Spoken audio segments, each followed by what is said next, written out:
여러분 안녕하십니까? 어진씨, 2025년 3월 1일은 무슨 날이죠? 화삼씨, 그날을 모르는 사람이 어디 있어요? 맞아요. 독립선언서를 발표한 날이기도 하지만 한반도 통합을 선언한 역사적인 날이죠. 맞아요. 벌써 남북정상이 한반도의 통합을 위해 선언한 지 27일이 지났습니다.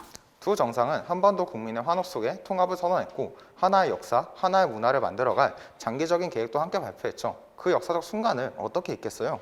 잊을 수가 없죠. 그의 일환으로 지금 평양에서는 특별 기자회견이 진행되고 있는데요. 역사를 만들어가는 통합의 시간. 우리가 만들어가는 통일. 그 현장을 현장을 여러분에게 소개합니다. 네, 여러분 안녕하세요. 반갑습니다. 이렇게 역사적인 순간에 여러분들과 함께 하게 돼서 무척 기쁘게 생각합니다.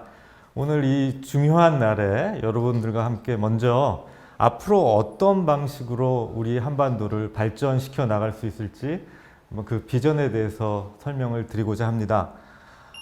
한반도의 지리 경제학적인 잠재력, 이것을 살릴 수 있는 방안에 대해서 말씀드리고자 하는데요. 우리가 잠시 과거를 한번 되짚어 보겠습니다. 2021년만 해도 우리가 미국과 중국의 전략적인 경쟁, 그 틈바구니에서 한반도가 쉽지 않은 입장에 처해 있었습니다. 특히 대륙과 해양의 접점인 우리 한반도는 그 경쟁력을 제대로 살리지 못하고 섬 아닌 섬과 같은 그런 입장에 처해 있었는데요. 이것을 극복하기 위해서는 우리의 노력이 앞으로 어떻게 해나가는지가 더욱더 중요할 것이라고 생각됩니다. 먼저 유라시아 대륙 세력 그리고 해양 세력의 이 갈등, 대립, 그 사이에 놓인 한반도가 역사적으로도 험난한 과정을 겪어왔었죠. 그리고 중국의 부상에 대응하기 위해서 미국이 미중 전략 경쟁을 선포함으로써 우리 한반도가 또 난관에 처하기도 했었는데요. 그랬을 때 우리가 단순히 이런 지정학적인 충돌, 그리고 이 충돌 과정에서 우리가 어떤 한쪽을 택하는 양자택일, 그런 논리에 매몰되어서는 우리가 한반도의 평화를 구축하는 것이 보다 더 힘들지 않나 그렇게 생각됩니다. 대륙 세력은 북한을 잡아당기고 해양 세력은 또 우리 한국을 잡아당겨서 한반도에는 이렇게 지정학적인 원심력이 작용하게 되는데 여기에 우리가 한반도의 미래를 그냥 맡겨서는 안 될 것 같습니다. 그래서 이 숙제를 좀 풀어보기 위해서 지정학적인 관점에 매몰되지 말고 지리 경제학적인 지오 이코노믹 한 공동 이익을 창출하는 그런 아이디어의 구상이 필요할 것 같습니다. 그래서 대륙과 해양이 충돌했던 그런 한반도를 이제는 대륙과 해양 세력이 평화롭게 교류하고 협력하는 연결의 거점으로서 전환시킬 필요가 있겠다 그런 생각을 하고요. 그래서 한반도가 더 이상 충돌의 지점이 아니라 갈등의 지점이 아니라 한반도를 중심으로 대륙과 해양이 평화롭게 교류하고 여기에서 나오는 경제적 이익을 한반도 주변 국가들이 공유할 수 있는 그런 이익 공유 시스템을 만들어 볼 필요가 있을 것 같습니다. 북한은 중국, 러시아하고 접경하고 있어서 원래 대륙 세력은 북한 투자에 관심이 많죠. 그런데 이런 대륙 세력뿐만 아니라 미국과 일본과 같은 해양 세력도 우리 한반도, 특히 북한 투자에 끌어들여서 우리 북한이 개혁하고 개방하고 앞으로 발전해 나가는 데 있어서 얻어지는 이익을 한반도 주변 국가들과 공유할 수 있을 때 우리 열강들도 한반도 주변 열강들도 한반도의 평화에 대해서 지지하고 동의할 수 있도록 만들어 볼 수 있지 않을까 그런 생각을 해봅니다. 그 구상 중에 하나가 제시하는 것이 이제 서울 평양 메가시티라는 개념인데요. 우리가 앞으로 남북한이 협력을 제대로 해나가기 위해서 서울과 평양은 사실 물리적으로 200km 거리밖에 안 됩니다. 지금 중국의 고속철은 시속 350km를 잘 달리고 있고요. 지금 가능한 기술로 서울 평양을 고속철로 연결하면 시속 500km에 육박하는 고속철이 가능할 것입니다. 그렇다면 서울 평양은 30분, 1시간 내로 왔다 갔다 할 수 있는 거리가 되는데 그 주변의 거점 도시들과 연계해서 한반도의 대표적인 메가 수도권, 메가시티 리전, 광역경제권으로 만들어 볼 수 있을 것이라고 생각합니다. 이것이 반드시 정치적으로 남북한이 하나 되기 이전이라도 물리적인 교통망이 연결된다면 충분히 가능하리라고 생각되고요. 우리가 벤치마킹 할 수 있는 좋은 사례가 있죠. 홍콩 자본이 중국 심천에 투자해서 심천 경제특구를 발전시켰던 것이 이제는 그 주변 일대 중국 광동성의 여러 도시들로 확대가 되고 그 도시들이 하나의 거대한 광역경제권, 세계적인 경제지대로 발전하고 있습니다. 그래서 우리 한반도에 있어서도 홍콩 심천의 협력이 광동성 전체로 확대되었던 것 같이 서울 개성이 협력하던 것 아쉽게도 중단되었지만 이제 더 확대시켜서 서울, 인천, 경기권뿐만 아니고 개성, 해주, 평양, 남포 지역까지 아우르는 그런 지역으로 우리의 광역경제권 모델을 확대해 볼 수 있을 것 같습니다. 그랬을 때 핵심 지역인 해주, 개성, 인천 이 삼각벨트는 중요한 지대가 되리라고 생각하는데요. 해주, 개성 산업협력벨트의 남북한 협력의 거점으로 삼고 또 해주가 기존에는 한국의 연평도, 백령도 우리 해병대와 대치하는 군사적인 거점이었지만 남북한의 평화체제가 도래하고 나면 군사적인 거점을 탈피해서 해주를 항만으로 서해안의 거점 항만으로 개발하고 또 한강 하구 지역에 지금 기존에는 철조망이 김포, 강화도, 교동도에 철조망이 쳐져 있고 한국의 해병대가 주둔하고 있었는데 이 지역이 평화체제가 도래하면 이 지역에 유람선이 떠다니고 요트 선착장이 생기고 또 국제 평화지대로 만들어서 개성 판문점 국제 평화지대에 컨벤션 센터를 만들고 해외 관광객들이 방문하고 국제 회의를 유치하고 회의가 끝나면은 판문점을 견학하고 DMZ 생태공원을 가고 개성 한옥마을을 들리고 또 강화도 교동도에 있는 우리 고려시대 유적지와도 연계해가지고 이 일대를 남북한이 아우러지는 그런 관광지대, 국제 컨벤션의 지대로 만들 수 있을 것이라고 생각합니다. 동부가 허브공항인 인천공항에서 물류의 거점으로 해서 남북한의 협력의 교통 물류 거점을 복합적으로 연계할 수 있는 이런 꿈을 꾸어볼 수 있으리라고 생각합니다. 그래서 심천이 발전하는데 중국이 특구로서 한 30년이 걸렸다고 한다면 우리는 10년도 되지 않는 근미래에 해주, 개성, 인천을 괄목상대하게 변화시킬 수 있는 그런 잠재력이 있다라고 생각이 됩니다. 과거 중국이 발전하던 때는 농촌에서 그렇게 심천이 발전했지만 우리는 남북한의 우수한 인력이 이렇게 마주하고 있고 또 4차 산업혁명이 도래하고 있기 때문에 이 지역을 근미래에 괄목상대하게 발전시켜 볼 수 있겠다 그런 비전을 가지고 있습니다. 그래서 우리가 한국판 뉴딜 2020년에 한국 정부가 발표를 했었는데 그것을 북한까지 포함하는 한반도 뉴딜로 확대를 하고 특히 한반도 뉴딜을 이루기 위해서 중요한 것은 교통 인프라라고 생각이 됩니다. 철도가 경제의 대동맥이라고 한다면 도로는 모세혈관에 비유해 볼 수 있겠는데 남북한의 대동맥을 이어가는 그런 노력들이 필요하리라고 생각되고요. 남북한의 공공 인프라 연결을 먼저 시도를 해서 한반도 뉴딜로 확대하는 그런 모델을 제안해 보고 싶습니다. 그리고 국가의 중요한 기간 시설인 철도 같은 경우에 우리 한국의 자본만으로도 충분히 할 수 있는 역량이 있고 하겠지만 우리 주변 국가들의 지지와 동의를 유도하기 위해서 한반도 주변 국가들이 한반도에 투자하고 또 그들에게 투자의 우선권을 제공하는 식으로 앞서 설명드렸던 이익공유 시스템을 만들어 보는 것도 가능할 것 같습니다. 그래서 예를 들면 중국이 신의주 평양 구간의 고속철의 투자를 담당하고 한국이 서울 평양 구간, 일본이 원산 평양 구간을 이렇게 나눠서 투자를 하고 물론 철도 운영 시스템은 통합을 해야 되겠죠. 그리고 인근의 경제 특구와 같은 곳에 우리가 주변 국가들의 투자를 유도할 수 있다면 상당히 바람직한 모델이 될 수 있지 않겠느냐 생각하고요. 특히 일본 같은 경우에는 북일 관계가 개선되면서 전쟁 배상금이 합의가 된다면 현금 형태로 투자되진 않을 거기 때문에 지불되진 않을 거기 때문에 원산, 일본이 관심 가지고 있는 원산 주변 지역의 경제특구, 관광단지 개발에 투자를 유도할 수 있지 않을까 이런 구상을 해봤습니다. 북한도 사실은 한때 일본 측에 평양 원산 구간에 신칸센을 건설할 의사를 타진했다는 뉴스가 과거에 나오기도 했었죠. 이런 것들을 우리가 참고해 볼 수 있을 것 같습니다.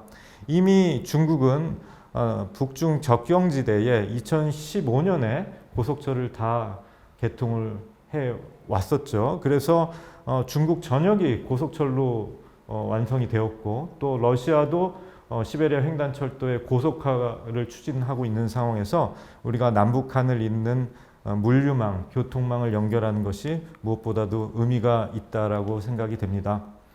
특히 의미가 있는 것은 좌측에 보이는 유로스타 구간, 영국 런던과 브뤼셀과 프랑스 파리를 잇는 구간의 그런 효과적인 해저 터널 구간을 봤을 때 주요 큰 도시들의 인구는 한 2천만 명이 되는데, 우리 동북아를 보면 이 지역에서 시속 300km로 5시간 정도 달린다면 1,500km 구간에 해당되는 주요 대도시 인구들만 합쳤을 때 1억 명이 훨씬 초과하는 그런 배후의 잠재 수요, 경제권이 형성될 수 있으리라고 생각이 됩니다. 그래서 주변 지역 도시뿐만 아니라 대도시권만을 이렇게 더했을 때 우리 한반도하고 5시간 이내로 연결되는 그런 경쟁력이 있다는 것이죠.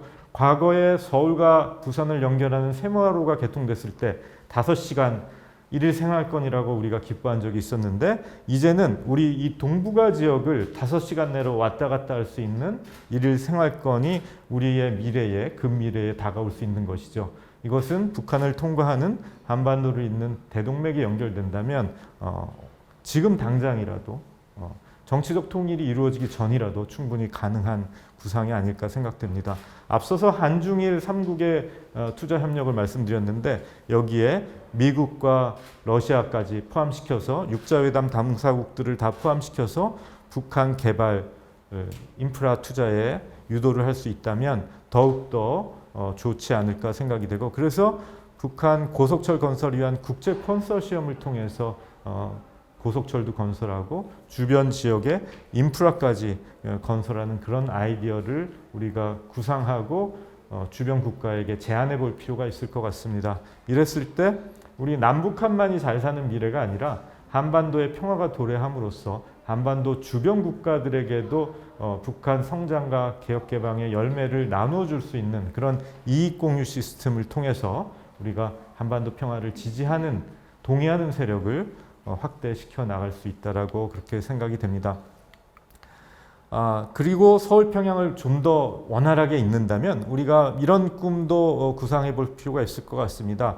기존 경의선은 개보수에서 화물 전용으로 쓴다고 한다면 새로운 고속철 라인도 구상을 하고, 또 우리가 GTX라는 것이 서울 수도권의 광역교통망인데 그것을 북한 지역까지 연결한다면 GTX-A라든지 GTX-D라든지 이런 것들을 북서쪽으로 더 확장한다면 광역교통망의 개념이 서울 수도권만이 아니고 서울 평양 광역 경제권을 아우르는 교통망으로 우리가 만들어 볼 수 있지 않겠느냐. 그래서 파주 운정이 지금은 종착역인데 그것을 경의역으로 해서 평양까지 GTX를 연장해 볼 수 있는 그런 비전도 우리가 구상해 볼 수 있을 것 같습니다.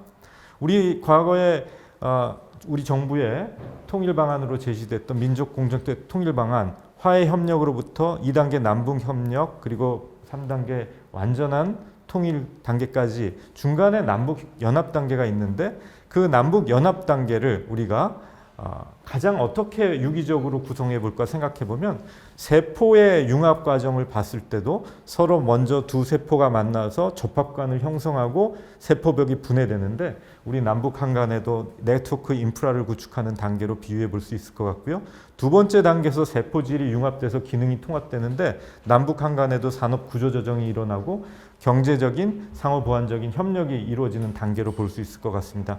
그리고 제일 마지막 단계에 가서 두 개의 세포액이 하나로 뭉쳐지는 세포액 융합이 벌어지는데, 그것을 남북한의 제도적이고 정치적인 통합 과정에 우리가 비유를 해볼 수 있을 것 같습니다. 그래서 정치적인 통합은 제일 마지막 단계로 우리가 비전을 가지고 있대, 우선적으로는 인프라를 건설해서 남북한의 경제적인 협력을 원활하게 하는 그런 경제 공동체 구성을 앞서서 말씀드렸던 남북 연합 단계를 우리가 재해석한다면 정치적인 연합이라기보다는 경제적인 남북 연합이다, 이렇게 우리가 생각해 볼 수 있을 것 같습니다. 그렇다면 통일 비용이라고 우리가 걱정했던 것들, 우리 젊은 세대들이 염려했던 통일 비용은 없게 되는 것이죠. 독일식의 흡수 통일이 일어났을 때 발생하는 그런 개념은 필요 없이 남북한이 점진적으로 경제적 격차, 사회적, 문화적 격차를 완화해가는 그런 과정을 거칠 수 있을 것 같습니다. 독일 통일 비용에 있어서도 사실상 우리가 염두에 두어야 하는 인프라 재건에 관한 지출은 12% 정도밖에 안 됐고, 대부분 서독이 동독 주민들의 복지 수준과 임금 수준을 맞춰주는 사회보장성 지출의 반 이상이 사용됐다는 것을 본다면 우리는 더 이상 통일 비용을 걱정할 필요 없이 남북한의 상호 보완적인 경제 협력을 함으로써 대부분의 통일 비용은 들어가지 않을 수 있다. 그리고 아까도 말씀드렸듯이 인프라 구축에 있어서는 국제 협력을 통해서 우리가 한다면은 우리의 재원 마련에 대한 그 부담도 줄일 수 있고, 또 국제적인 투자를 유도해서 국제사회가 한반도의 평화를 지지하는 세력으로 우리가 확산시켜 갈 수 있는 일거양득이다, 이런 생각을 해볼 수 있을 것 같습니다. 그래서 경제공동체 모델을 우리가 정치적인 모델이 아니고 유럽연합과 같은 유럽연합의 모델을 따서 각 국가가 외교와 국방의 권한을 독자적으로 가지고 있으면서도 경제적인 유대관계가 높아지는 유럽연합의 모델을 우리 남북연합의 통합의 2단계 모델로 우리가 생각을 해볼 수 있을 것 같습니다. 그래서 정치적 통합은 정말 다음 세대의 먼 훗날 우리의 격차가 완화된 다음에 고려해 볼 수도 있지 않을까, 그런 생각을 해봤습니다. 마지막 장인데요. 남북한을 연결하는 인프라가 연결이 된다면 여기 모이는 동북아 지역은 우리 한반도의 앞마당과 같이 활용할 수 있을 것 같습니다. 정치적으로 이 지역을 우리가 점령하는 것이 아니라 경제적인 한반도의 무대로서 삼아서 저 좌측 상단에 보이는 푸른색 바이칼 호수, 러시아의 이르쿠츠크 울란우데가 있고, 몽골이 있고, 중국의 동북 삼성이 있고, 러시아 연해주 지방이 있는데, 이 지역은 우리의 한반도가 남북한 인력이 힘을 합쳐서 뻗어나갈 수 있는 그런 대상 지역으로 우리가 앞마당과 같이 사용할 수 있으리라고 생각이 됩니다. 우리 한반도에 분단이 되다 보니까 섬 아닌 섬과 같은 이 안에서 우리 한민족의 기상과 역량을 제대로 펼치지 못하고 이 안에서 우리가 서로 갇혀서 아웅다웅하고 갈등과 대립을 하고 있는데, 그것을 우리가 이제 탈피해서 유라시아와 동북아로 우리 기상을 뻗어나가는 그런 날이 하루빨리 올 수 있으리라고 생각이 됩니다. 그래서 부산에서 이 동북아 전체의 일기예보를 보면서 하얼빈의 점심때 날씨가 어떤지, 비가 오는지 눈이 오는지, 내가 우산을 가지고 가야 될지 일기예보를 보고 기차 타고 점심때 하얼빈에서 점심 약속하고 돌아오는 그런 일일생활권이 되고, 주말에 저기 바이칼 호수에 한번 가고 싶으면 주말에 기차 타고 기차 여행을 해서 바이칼 호수에 다녀오는 그런 꿈을 우리가 꾸어볼 수 있으리라고 생각이 됩니다. 그래서 우리 한반도의 젊은이가 이제는 여행을 하든 사업을 하든 조그만 장사를 하더라도 그 무대는 이 동북아 전체를 무대로 우리가 꿈을 꿔볼 수 있는 그런 날이 하루빨리 올 수 있으리라고 생각합니다. 그래서 우리가 정치적 통합에 너무 부담을 갖기보다는 사실은 경제적인 협력, 인프라의 연결, 우리 정치적 통일을 이루기 전이라도 남북한이 서로 지리 경제학적인 잠재력을 살릴 수 있는 교통 인프라를 먼저 연결한다면 우리한테 밝은 미래가 올 수 있을 것이라고 그렇게 기대를 합니다. 이상으로서 짧은 브리핑을 마치도록 하겠습니다. 감사합니다. 여러분 안녕하십니까? 조민희입니다. 여러분 남북의 두 정상이 사회통합을 선언했다는 얘기를 듣고 너무너무 벅차오릅니다. 여러분도 그러세요? 네. 네. 네. 이제 우리 국토개발부 장관님께서 발표를 해주실 때 마음에 와닿는 글줄이 하나 있었어요. 목표가 아니라 과정으로서의 통일을 하자. 네. 저는 오늘 이 2025년이 사회통합이 되기로 시작하는 그런 선언을 한 날이기 때문에 가상의 공간에서 우리가 진행하기 때문에 정말 이렇게 문화사회부 장관이라는 호칭을 갖고 하게 된 점을 여러분 영광스럽게 생각하고 정말 그러한 통일의 그날이 왔으면 좋겠다는 마음으로 시작하겠습니다. 자, 저는 평화통일로 한반도의 변화, 사회문화적 교류 측면에서 우리가 어떤 변화를 예상하고 어떻게 바뀌어갈지 이런 것에 대해서 초점을 두고 준비를 해봤어요.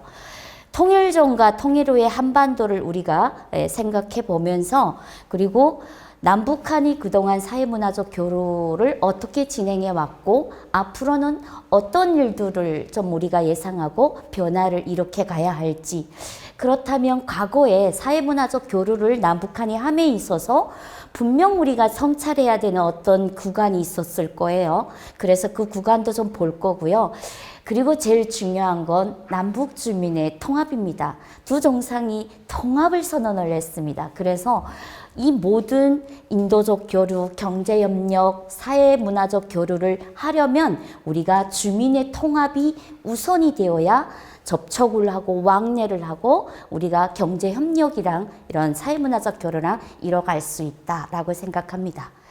자, 여러분 이러한 모습에서 우리가 살았습니다. 또 어쩌면 지금도 살고 있을지도 모릅니다. 미국 항공우주국에서 나사가 어두운 지구의 위 인공위성으로 본 한반도를 그렸는데요. 정말 정치 경제, 그 나라의 정치 경제 문화를 가늠해 볼 수 있는 척도라고 얘기를 했습니다. 자, 그런데 평화 통일 후에는 우리 한반도가 이렇게 호랑이 위상으로 바뀔 수 있다는 겁니다. 우선 긴장 관계가 완화되니까 평화 통일이 되니까 분단 체제가 해체가 되는 거죠. 사실 지금 한국, 중국, 러시아의 우리 국경을 이루고 있는 25km 그리고 폭은 50km의 그런 구간이 DMZ이 정말 우리가 평화의 지대로 넓히게 되고 온 세상의 주민들이 와서 그 공간을 활용을 할 수 있게 된다는 그런 우리가 모습을 볼 수 있고요. 그 다음에 중요한 건 지금 현재 13만 명 이상이 되는 이산 가족이 아직도 남아 있습니다. 우리가 그 애안을 풀 수 있겠다 하는 게 정말 평화통일에 발전된 한반도의 모습이 아닐까라고 생각을 합니다.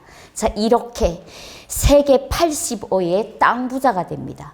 그리고 통일 한국의 땅이 넓어지니까 경제 발전을 위한 유효 인구수도 7,700만 명이 된다는 통계청의 보고도 있었습니다. 2050년도에 통일 전에 남한이 총 생산액을 이렇게 우리 통일부 교육원에서 이렇게 발표를 한 적이 있습니다. 자, 그러면 우리가 15년을 단축해서 통일이 되었다고 할 때 남북한이 얻는 남북한 총 생산액은 4조 1,760억 원인데 이것이 15년을 당겼음에도 불구하고 1,000억이 넘는 그러한 발전의 어떤 총생산을 우리가 예상해 볼 수 있다는 겁니다.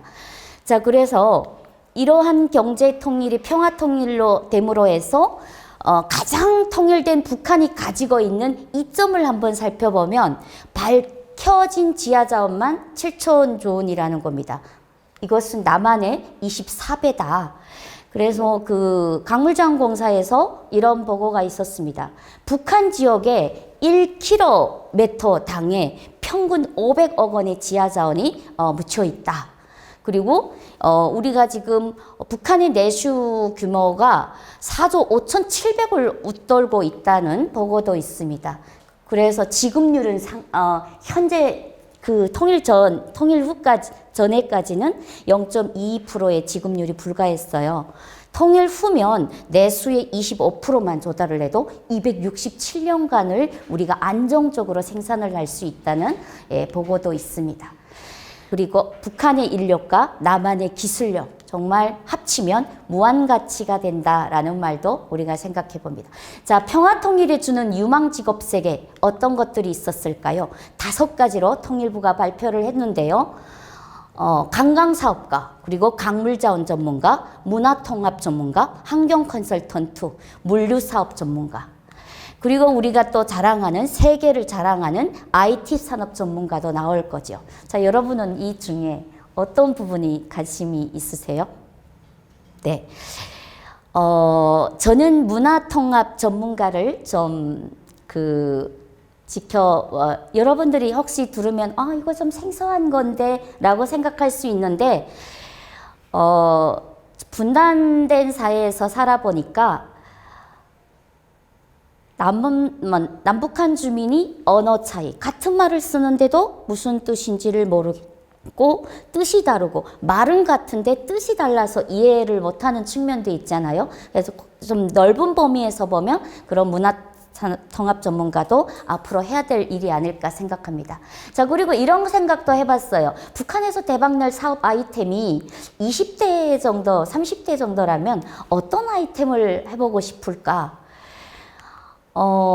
짐 로저스가 이런 말을 했습니다. 2014년도에 북한에 있는 라진 선봉으로 가보니까 북한의 면면을 돌아보니까 정말 이것은 투자를 해야 할 땅이다 라고 생각을 했답니다. 그리고 또 서울에 와서 우리 남한을 돌아보니까 정말 남북한은 합치면 전체가 기회의 땅이 되겠다라는 말을 했습니다.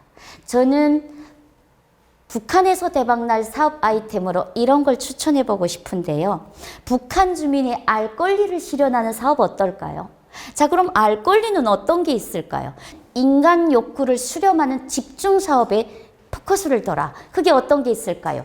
부집, 식품, 의류 매장, 그런 것들이 정말 주민들이 접촉을 할 수 있고 그 욕구를 알아갈 수 있는 그런 것들이 좀 대박나지 않을까 이런 생각을 해봅니다. 자, 그러면 남북한이 지금까지 사회문화 교류를 어떻게 해왔는지를 잠깐 추려봤어요. 이번에 13년 만에 평양에서 공연을 했던 기억이 나시죠? 네. 정말 방북을 11년 만에 했습니다. 그리고 13년 만에 평양 공연도 있었고요. 그리고 남과 북을 담은 사진전 협력도 있었고, 그리고 평창 동계올림픽 단임팀 출전을 했고요. 남북 스포츠 교류 협력 추진 이런 것들도 굉장히 많았다. 자, 이런 것들을 보면 81년도부터 2018년까지 수없는 500여 건의 그러한 문화사업 교류가 있었다라고 볼 수 있습니다. 그러면 우리가 변화를 예상해 본다면 어떤 걸 가장 염두에 두면 좋을까요? 저는요, DMZ. 아까 제가 말했죠. 비무장지대를 평화지역, 용서와 화해가 있고 주민이 공감하고 세계 주민과 연결할 수 있는 그런 화해장을 좀 만들고 싶다라는 이걸 추천을 해보고 싶고, 그 다음에 이제 두 번째는 개성. 예, 개성에 갔다 오셨나요? 여러분? 만월대. 예. 고려의 문화유산을 담을 수, 물론 뭐 건물들이 다 불타고 없어졌어요. 그러나 추춧돌이라던가 그런 유산들을 굉장히 1만 여정을 남북한이 2005년도부터 시작하여 발굴을 했다고 합니다. 그런 것을 지금 2019년도에 대북 제재가 이제 되고 있었지만 UN 안보리 이사회에서 북한으로 들어가는 이 문화유산 개발 그 장비를 허락을 했었습니다. 예, 그래서 앞으로도 우리가 그 기세를 몰아서 발굴을 하면 좋겠다. 그 다음 중요한 건 독도입니다. 많은 사람들이 북한에는 독도 교육을 어떻게 할까요? 라고 생각을 하죠. 북한에도 조선 역사라던가 그리고 지리 교과서에서 독도 교육을 많이 하고 있습니다. 북한 대표화가 선우영의 우리 땅 독도를 그린 작품인데요. 우리 대한민국에 널리 알려졌던 작품입니다. 앞으로 우리가 남북의 공동 학술회의라던가 사회문화의 교류가 있다면 이 독도 학술회의도 이렇게 추천을 해보고 싶다 이런 생각을 듭니다. 자, 남북한 사회문화 교류의 근데 특징들을 우리가 좀 조사 안 해볼 수 없겠는데요. 물론 분단 사회였기 때문에 북한에서는 민족의 공동적인 어떤 공통성 확보 차원에서 이루어질 수밖에 없고, 사회주의 목표 실현이라고 하는, 또 그리고 당과 봉사관계, 주민이 당에 우선을 해야 되기 때문에 그 봉사관계가 우선이었기 때문에 그러한 어떤 실리적인 목적에서 이루어져 왔다. 그리고 중요한 건 인적 교류가 없었다. 어떻게 보면 기피하기도 하였다. 그리고 남한에서는 북한의 체제의 어떤 선진적인 침투, 그런 문화 침투 이런 것들이 되는 것에 대한 경계가 있었고요. 그 다음에 민간 부분이 굉장히 위축이 됐어요. 아까 말씀드렸다시피 590건의 사회문화적 교류가 있었는데 정부 차원에서 많이 이루어지고 민간 부분은 위축됐단 말이죠. 왜 그랬을까요? 북한에서 이걸 기피했기 때문입니다. 그래서 그런 깊이가 있다 보니까 대북인식의 변화가 남한에도 이지라가 되어버린 거죠. 그리고 갈등이 더 심해졌다. 이렇게 말씀을 드릴 수 있습니다. 자, 우리가 분단에서 파생된 이러한 문제들을 종합해보면 문화적 이지라는 이념 차이하고 군사적 대치 때문에 있어왔다라고 우리가 볼 수 있고요. 그리고 남북 주민의 일상생활이 그래서 굉장히 차이가 납니다. 지금. 그리고 북한 사회 내부 현실에 대해서 이해가 너무 부족합니다. 이해는 하지만 오해를 하고 있는 부분이 많아요. 그래서 차별과 편견이 심하고, 그리고 모든 사람들이 좀 더 상대를 알아보기 위한 이해력을 하지 않고 통일에 대한 어떤 이상적인 생각만 하는 경우도 있었다는 겁니다. 저는 이런 생각을 합니다. 어떤 대상의 목표만 보고 그 대상에 대한 구조적인 조건만 생각을 해본다면 우리는 굉장히 통일해서 오류를 범할 수 있겠다. 이런 생각을 해봐요. 그래서 이해와 신뢰 형성을 먼저 해보자. 그래야 공동체가 구축이 된다. 이런 생각하고요.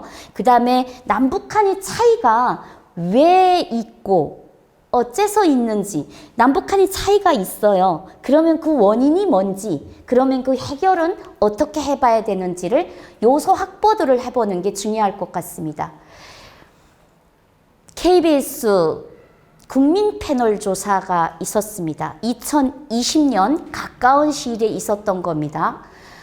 인터넷 설문조사에서 북한 정권은 아직도 나한테는 반감이다라는 게 4.6% 정도의 높은 비율이 나타났고요. 남북한 관계에 대한 인식에서는 아직도 나는 북한에 대해서 경계를 한다라는 부분이 43.7%나 나타나고 있습니다. 자, 이런 말씀을 또 드리고 싶어요. 정말 통일을 하고 다양화를 우리가 얘기를 할 때 정말 사회 통합이 얼마나 되어 있느냐라는 이 척도가 통일을 보는 척도라고 볼 수 있어요. 네, 그래서 이것도 여러분들이 좀 생각해 봐야 될 것 같고요. 가상 통일이 되기 전에 탈북민이 3만 3천여 명이 지금 우리 대한민국에 와 있었습니다. 25.3% 그러니까 10명에 2명은 나는 차별을 받아봤다 라고 얘기를 했답니다. 여러분, 동독에 대한 얘기들을 많이 하는데 동독 주민들이 11%, 서독 주민이 22%가 93년도 한 연구의 조사에 의하면 나는 동독인하고 서독인이 나는 저 사람을 내 필요의 이해관계의 당사자로 생각하지 내가 한 동족이라고 생각하지 않는다는 조사 결과가 있었습니다. 네, 그래서 우리도 이러한 것들을 생각해 볼 수 있다라는 겁니다. 사회 통합을 조회하는 갈등 요소는 바로 크게 6가지로 나타나는데 제가 한번 추려봤습니다. 여러분, 어떤 사회 통합을 조회하는 갈등이 가장 맹점일까요? 언어죠. 언어, 의사소통, 그리고 문화와 생활 방식, 그리고 시스템입니다. 시스템 차이 때문에 내가 좀 높은 사람, 권력이 있는 사람한테 가서 얘기를 하면 이거 먹히겠지, 도와주겠지. 이게 시스템 차이에서 나오는 갈등이라고 합니다. 그리고 남한 사람들이 북한 사람에 대해서 잘못 생각하는 갈등은 뭐냐면 너는 우리보다 GDP가 낮고 그리고 국민 생활이 현저하게 떨어진 나라에서 왔기 때문에 분명히 예의와 도덕이 없을 거야 라는 갈등입니다.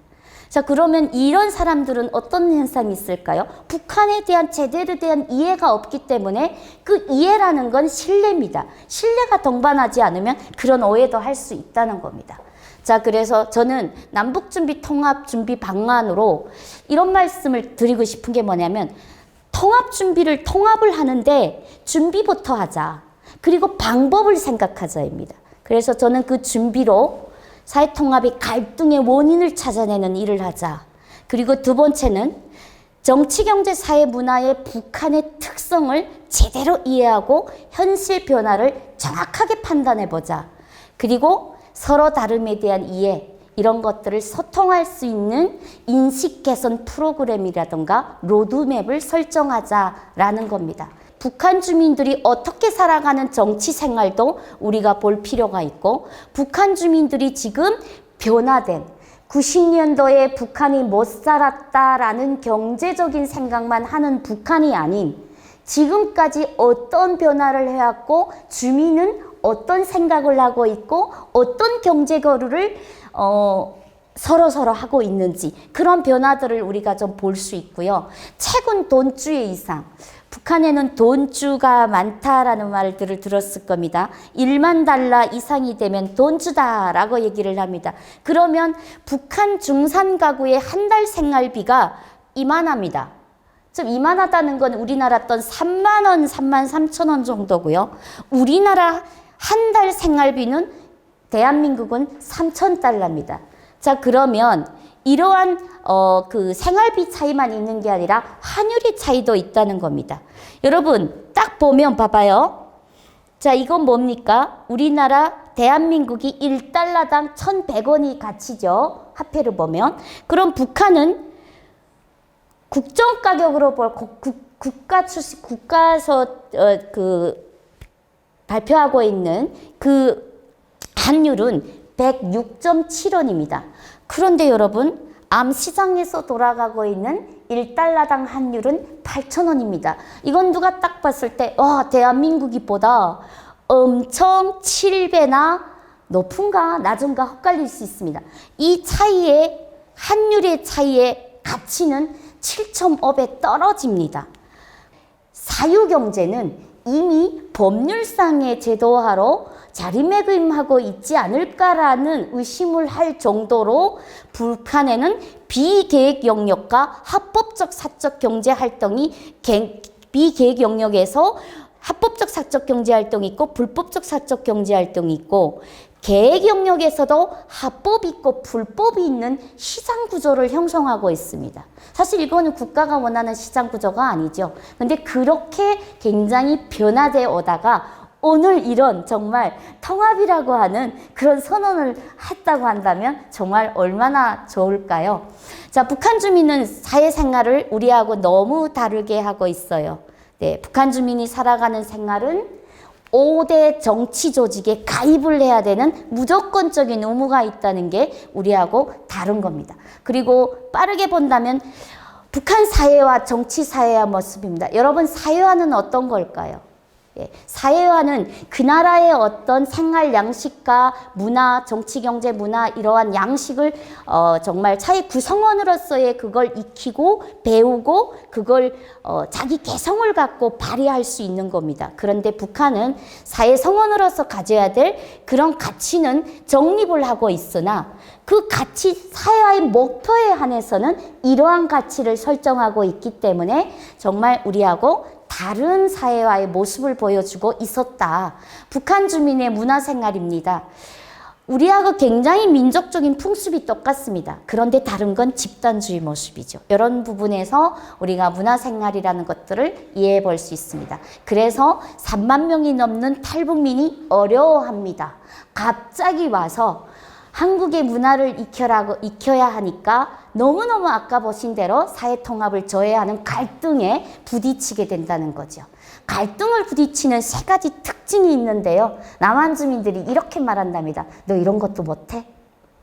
약속을 너는 왜 이렇게 안 지키니? 북한에서는 그렇게 교육받았어? 이렇게. 상대방의 입장을 우리가 고려해 줄 수 있는, 인식해 줄 수 있는 인식 프로그램이 정말로 사회문화 통합을 이루는데 결정적인 과제다. 마지막입니다. 통일보다 더 중요한 사회통합, 우리가 어떻게 준비해야 될까요, 여러분? 탈북민의 사회통합은 먼저 온 통일이자 먼저 온 미래라고 생각하고 우리가 시험 단계적으로 해보는 중요한 일이라고 생각을 합니다. 그래야 우리가 민족 동질성을 회복하고 그리고 우리가 원하고자 하는 남북 통일, 한반도 통일을 우리가 이뤄낼 수 있지 않을까 생각을 해봅니다. 그래서 저는 오늘 마지막으로 이런 말씀을 드리고 싶습니다. 모두의 문제다. 너 문제, 내 문제가 아닌 우리 모두의 문제다. 자기 발견을 함으로써 내가 왜 이런 갈등을 겪고 있는지를 상대를 공유하고 알아가는 그 과정이 사회통합의 기대고 한계다라고 볼 수 있습니다. 무슨 말입니까? 빚입니다. 제가 여기에 점 하나를 찍어 보겠습니다. 빛이 됩니다. 여러분, 불가능하다라는 단어에 impossible 점을 하나 찍었더니 I am possible이 됩니다. 가능해집니다.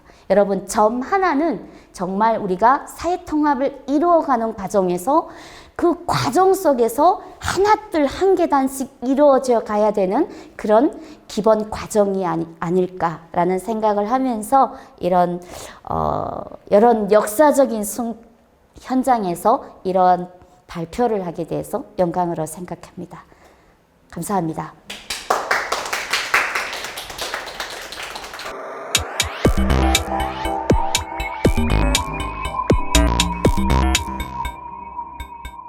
평양기자 김어진입니다. 민경태 국토개발부 장관께 질문드리겠습니다. 아까 장관님께서 강연에서 남북 인프라 구축과 산업 투자에 국제 협력을 통한 투자를 받을 수 있다고 말씀하셨는데요. 그렇다면 각 해양 대륙의 국가들은 남북 경제 협력에 어떤 잠재성과 또 본인들에게 올 이득을 기대하고 투자할지 궁금합니다. 네, 좋은 질문 감사합니다. 사실 중국과 러시아 같은 북한하고 접경지대의 국가들은 원래부터 이제 북한 투자에 관심이 많이 있었죠. 그래서 중국은 이미 신우주 신도시 개발 계획 그리고 북한의 경의선 고속철 연결 이런 쪽에 이제 관심이 많았었고 특히 창지2, 장춘, 지린, 투먼을 통해서 동해로 연결하는 그런 해상 네트워크와의 연결에도 진작부터 낮은 항에 투자를 해오고 있었고요. 그것을 확대할 계획을 가지고 있는 상황이라고 볼 수 있을 것 같습니다. 러시아만 해도 신동방 정책을 통해서 우리 한반도와 러시아 연해주 경제권을 연계하려는 그런 노력들 그리고 나선지구 낮은 선봉항에 또 러시아의 철도가 들어와 있고 그것으로부터 이제 북중러 3국의 접경지대 를 개발하는데 러시아의 관심, 또 러시아의 가스관을 한반도로 연결하는 프로젝트라든지 다각도로 이제 중국, 러시아는 관심이 있으리라고 생각이 되고요.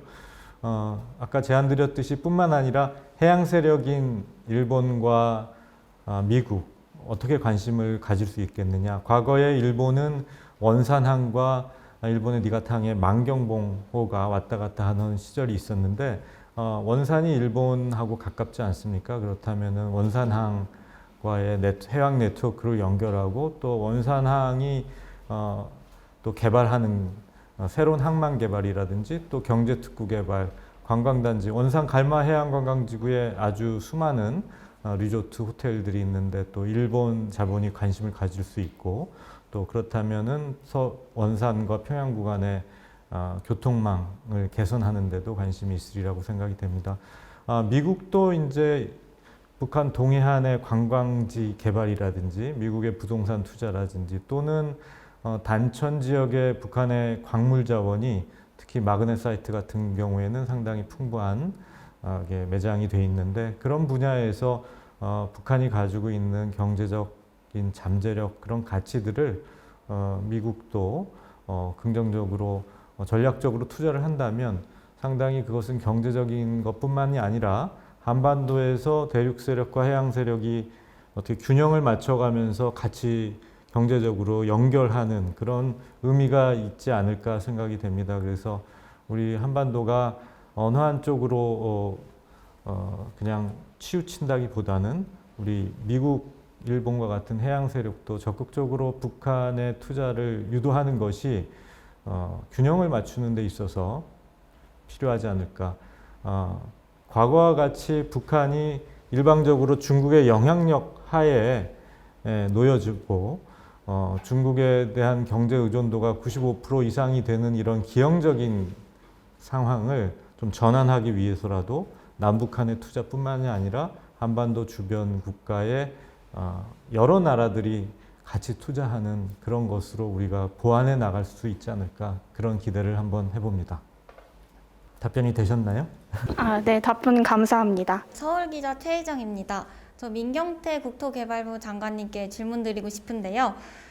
저희가 과거 코로나 바이러스와 같은 팬데믹 상황을 겪으면서 다른 팬데믹 상황에 대한 우려와 함께 국제 정서 등의 이유에 의하여 탈세계화, 보호무역 성향이 강해졌는데요. 이러한 상황을 겪은 지금 시점에서 과연 이런 물리적 연결이 세계적으로 또 한반도에게 우리가 기대한 만큼의 효과를 얻을 수 있다고 생각하십니까? 네, 상당히 흥미롭고도 이제 미래지향적인 중요한 질문을 해주셨는데요.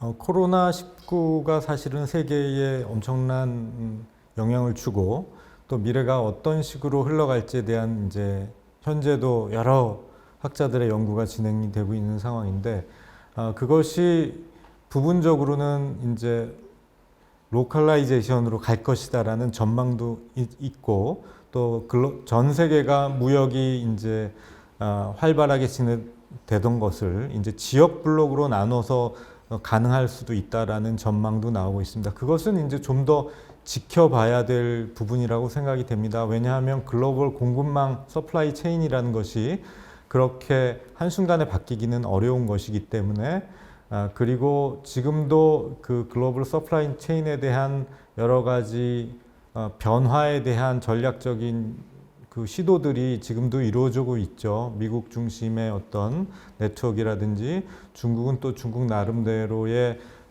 그 쌍순환이라 그래서 그 국내 순환과 해외 무역 순환을 염두에 두고 하는 여러 가지 그런 전략들이 이제 혼재되어 있는 상황인데 우리로서는 이런 어떠한 변화에도 적극적으로 대응하고 한반도의 이익을 극대화시키는 방향으로 고민을 할 필요가 있을 것 같고요.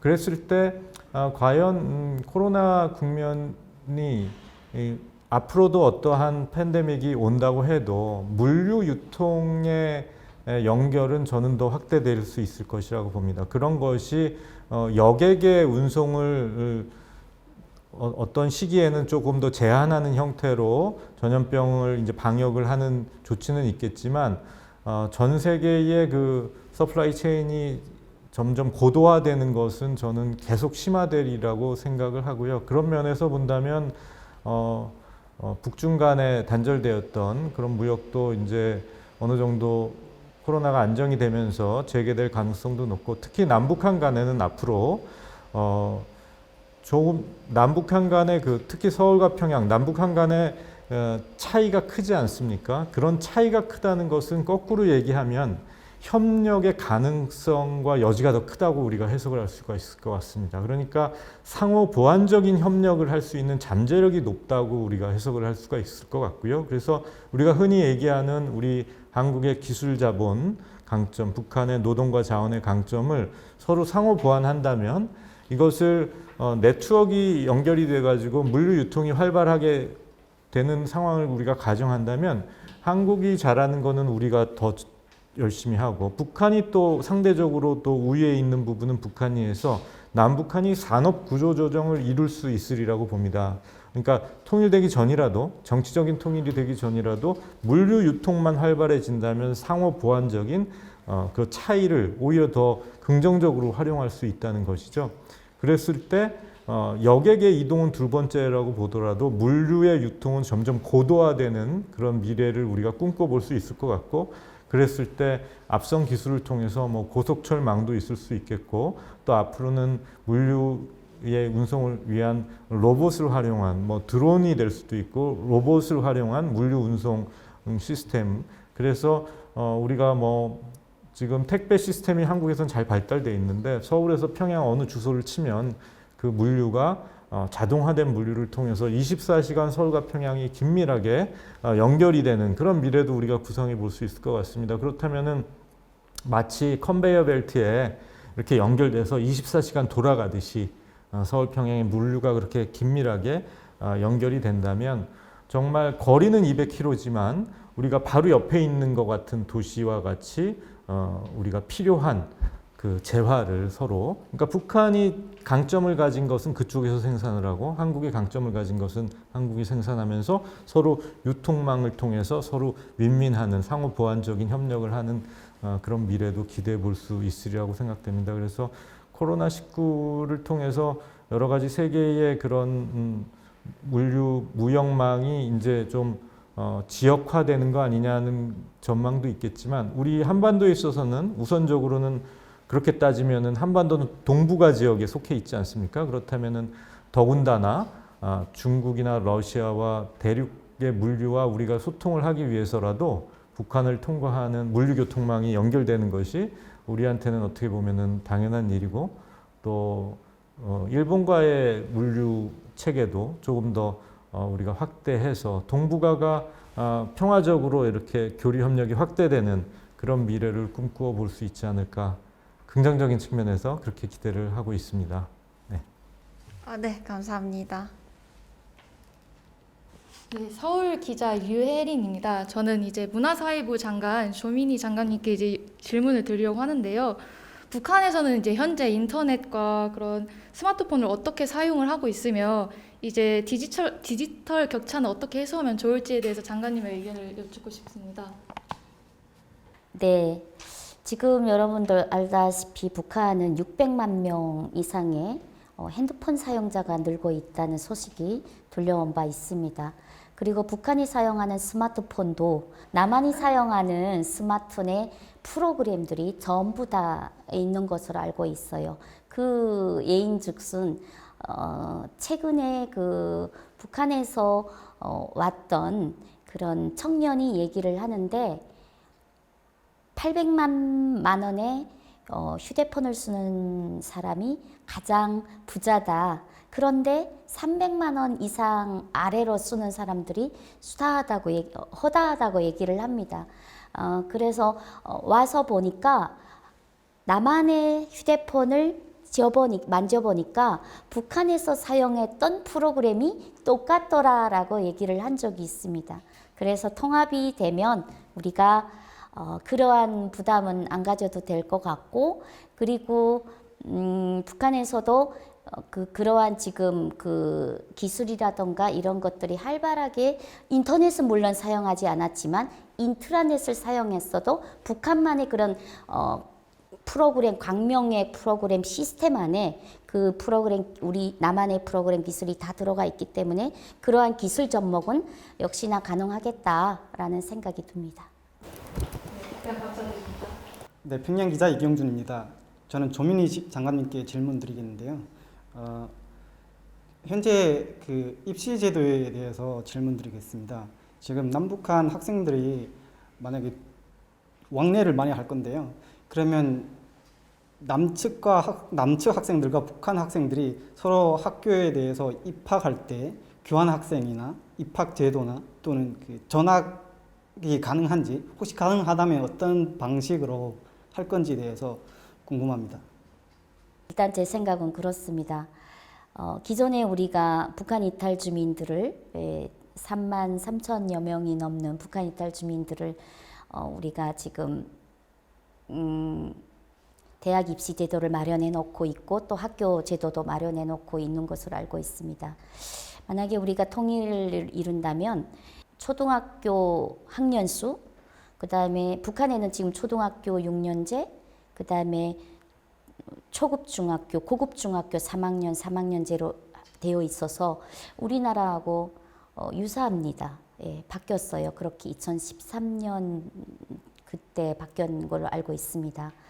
그래서 학교 제도가 비슷한 교육 제도를 갖고 있기 때문에 만약에 통합이 된다면 초중고를 학년제를 도입하는 것은 그다지 어렵지 않아 보입니다.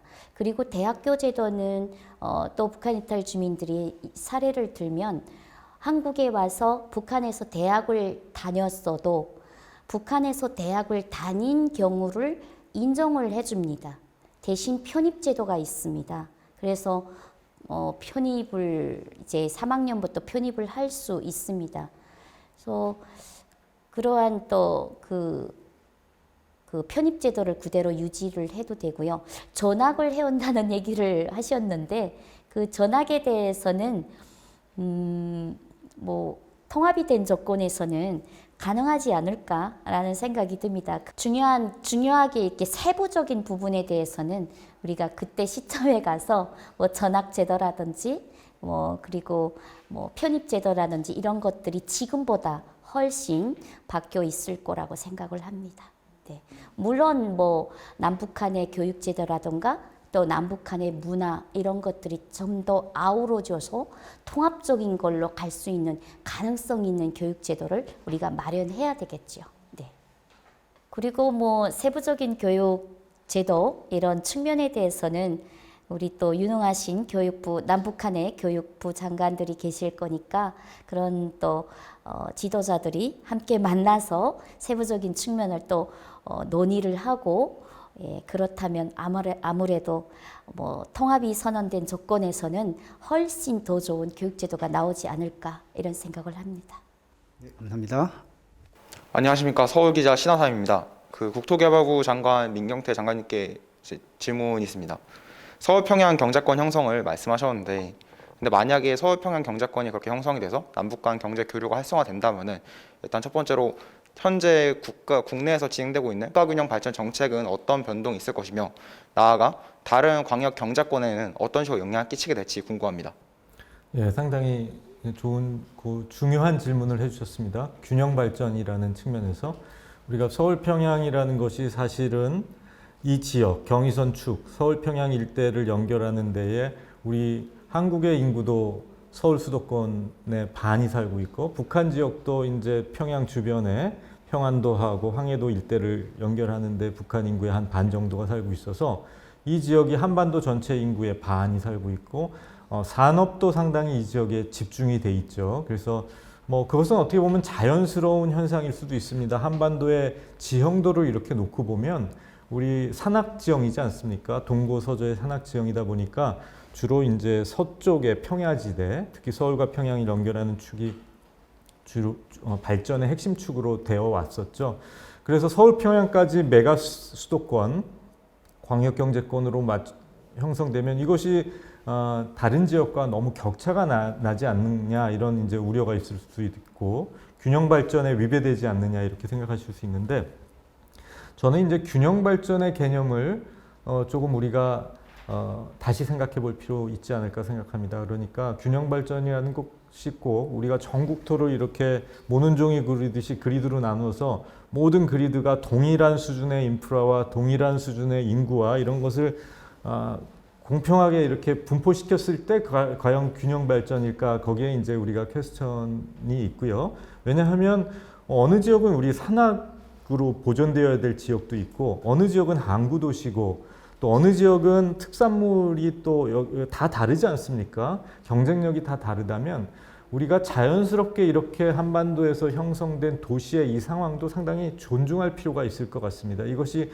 꼭 인위적인 발전이라기보다는 어떻게 보면은 우리의 자연에 따라서 형성된 도시가 형성된 측면도 있기 때문에 그렇다면은 우리가 태백산맥에 있는 산악을 거기를 개발해 가지고 인구를 이주시키고 거기도 문화센터를 만들고 산업공단을 만들어서는 안 되겠죠. 그렇게 생각을 한다면 그렇게 자연을 보존해야 되는 지역은 생태 관광 쪽으로 유도를 하고 또 항구도시 쪽은 항구도시에 맞는 특정한 산업과 이런 개발을 하고 서울과 평양 수도권은 그것에 맞는 경쟁력을 살리는 쪽으로 하는 것이 바람직하지 않을까 싶고 그래서 획일적으로 우리가 서울 평양을 저기 백두산 밑에 어떤 도시나 또 우리 한국의 남단의 어떤 도시하고 이렇게 맞비교하기보다는 우리 서울 평양 메가 수도권이 글로벌 경쟁력을 가지고 국제적인 도시로서 런던이나 뉴욕이나 파리나 동경과 경쟁하는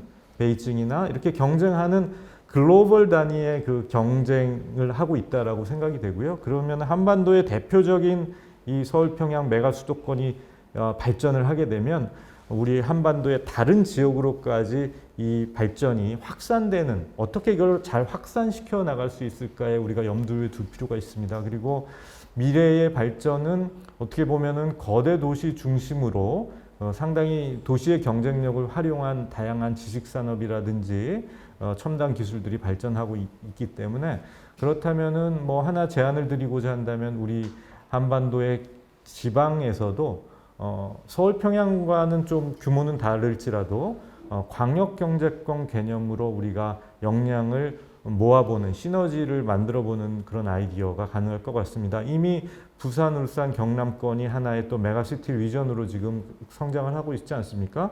그래서 마찬가지로 서남권에도 하나의 큰 허브를 만들고 광주, 나주, 목포, 뭐 전주까지 이렇게 만들 수도 있겠고요. 그리고 또 우리 중심부의 세종시나 대전과 같은 중심축을 만든다든지 북한 지역도 마찬가지로 허브가 되는 지역에 클러스터 도시 네트워크, 거점 도시를 네트워크로 연결한 그런 클러스터 형태로 광역 경제권을 만들어서 그 광역 경제권을 중심으로 성장을 더 추진할 수 있는 그런 허브를 만들고 또 서울 평양 경제권이 부상을 함으로써 그 발전된 역량이 그 주변부의 광역 경제권으로 확산시켜 나가는 이런 모델을 우리가 구상한다면 전국토가 수준이 높아지는 식으로 발전할 수 있지 않을까 싶고 우리가 더 이상 서울 평양 중심과 뭐 어느 저 낮은 선봉을 맞비교한다든지 또 한반도 한국 남단의 어떤 도시를 맞비교한다든지 이렇게 획일적인 비교를 한다기보다는 균형 발전이라는 그런 개념을 조금 더 우리가 복합적으로 또 발전시켜 나갈 필요가 있지 않을까 이런 제안을 드려봅니다. 네. 좋은 답변 감사합니다. 네, 안녕하십니까. 평양기자 김지윤입니다. 저는 민경태 국토개발부 장관님께 질문을 드리도록 하겠습니다. 현재 저희가 그 한미 동맹과 같이 미국과의 관계에 집중하고 있는데 그 교수님께서 언급하신 그 이익 공유 시스템이 한미 관계에 있어서 뭐 불이익으로 나타나진 않을지 이 부분이 조금 우려돼서 이 부분에 대한 조금 보충 설명해 주시면 감사하겠습니다. 네, 미중 전략 경쟁 그리고 미국과 중국 간의 무역 전쟁 또 기술 패권 경쟁 이런 국면에서 사실은 우리 한국의 전략 이런 것들이 쉽지 않은 상황이죠. 그래서 잠깐 아까 브리핑 때 말씀드렸듯이 우리가 이런 지정학적인 충돌, 대립 이 관점에서만 우리가 본다면 사실은 우리의 입장이 상당히 곤란해집니다. 그러니까 지정학적인 충돌에서는 우리가 어떤 양자택일을 해야 되는 이런 문제가 돼버리거든요. 그래서 그런 우리의 곤란한 입장을 상당히 우리가 피해 갈수록 우리한테는 좋은 상황이 되는 것이죠. 여러 가지 뭐 우리 과거에도 사드와 같은 문제가 벌어졌을 때 우리 입장이 상당히 곤란하고 우리한테 경제적인 피해가 막심했던 것을 생각한다면 지정학적인 충돌을 우리가 어떻게든지 완화시키고 미중의 갈등을 푸는 쪽으로 하는 것이 우리 한반도의 이익에도 좋지 않냐 생각됩니다. 근데 이런 것이 어떻게 가능할 수 있을까 우리가 궁리를 해봤을 때 지정학에만 매몰이 되면 사실 답이 잘 안 보이는 것 같습니다. 그래서 제안 드린 것이 경제적인, 지리 경제학적인 협력을 우리가 어떻게든지 우리 한반도를 무대로 만들어 볼 수 있다면 기존의 중국, 러시아 대륙 세력뿐만 아니라 미국, 일본 해양 세력까지도 같이 한번 이익을 얻어갈 수 있는 시스템을 한번 시도해 볼 수 있다는 것이죠. 사실은 지정학적인 충돌에서는 우리가 사실은 배타적인 선택을 강요받을 수밖에 없습니다. 그렇지만 지리 경제학적인 연결은 상당히 복합적으로 이루어지고 있거든요. 예를 들자면 아시아개발은행 ADB는 미국과 일본이 주도로 하는 그런 금융 시스템이죠. 우리도 당연히 가입돼 있고요.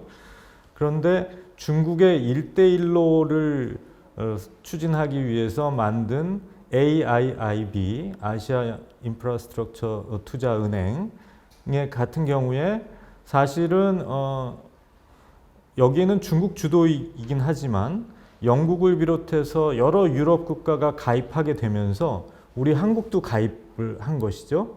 그러니까 우리는 ADB에도 가입돼 있고 AIIB에도 가입돼 있는 그런 상황이라고 볼 수 있을 것 같고요. 또 무역의 어떤 우리 동북아 지역의 네트워크를 봤을 때 중국이 주도하는 RCEP에도 우리가 가입이 돼 있는데 또 일본이 지금 주도하고 있는 이쪽 진영에서 주도한 CPTPP 같은 경우에도 우리가 가입을 동시에 검토를 할 수 있는 이런 상황이라고 한다면 경제적인 측면의 그 네트워크는 상당히 복합적이고 배타적이지 않은 상태로 우리가 포지셔닝을 할 수 있는 여지가 있다 이렇게 생각이 됩니다. 그것은 상대방의 경제적인 미래가 걸린 것을 완전히 갈라서면서 글로벌 공급망을 분리하면서 하는 것이 어렵기 때문에 그런 측면이 있지 않나 생각되고요. 그렇다면은 우리가 지정학적인 그런 충돌, 배타적인 선택 그것을 어떻게든지 억제하면서 지리 경제학적인 연결을 유도하는 한반도를 무대로 그런 아이디어 구상이 필요하다는 것이죠. 그랬을 때 미국과 일본이 만약에 그렇게 북한 한반도에 투자하는 것에서 이익을 얻어갈 수 있다면 당연히 참여를 우리가 적극적으로 유도해 볼 필요가 있다라는 생각이고요. 그랬을 때 이익을 얻게 된다면 모두를 다 참여할 수 있도록 유도해 볼 필요가 있다.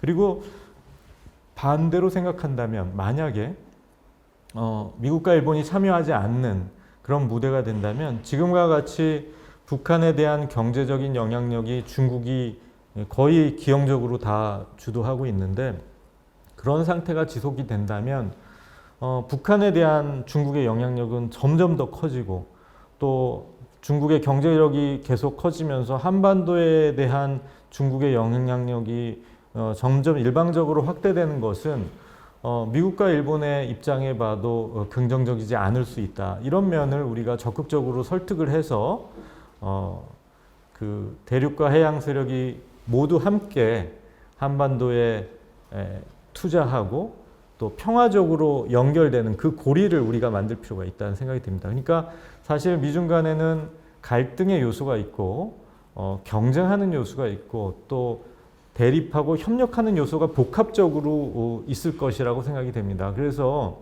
그런 복합적인 협력과 경쟁과 대립이 있는데 한반도에서는 가능한 한 대립을 억제하고 한반도를 무대로 해서는 미중 간 대륙과 해양 세력 간의 협력을 우리가 유도하는 방식으로 국제사회를 좀 더 설득해 나가는 그런 노력이 필요하지 않을까 그렇게 생각을 합니다. 네, 정말 감사합니다. 네, 서울기자 김보미입니다. 우선 저희 대한민국 정부 차원에서 북한에 들어가서 미디어 산업을 발전시키고 개발할 의향이 있는지, 혹시 인프라와 함께 미디어 산업도 이제 개발 의지가 있는 건지 그런 부분이 논의가 된 건지 궁금합니다. 네, 좋은 질문인 것 같습니다. 앞으로 미디어 산업, 문화 콘텐츠 산업의 분야는 우리 남북한 주민들 모두가 주목하는 그런 산업이 아닐까 생각을 합니다. 왜냐하면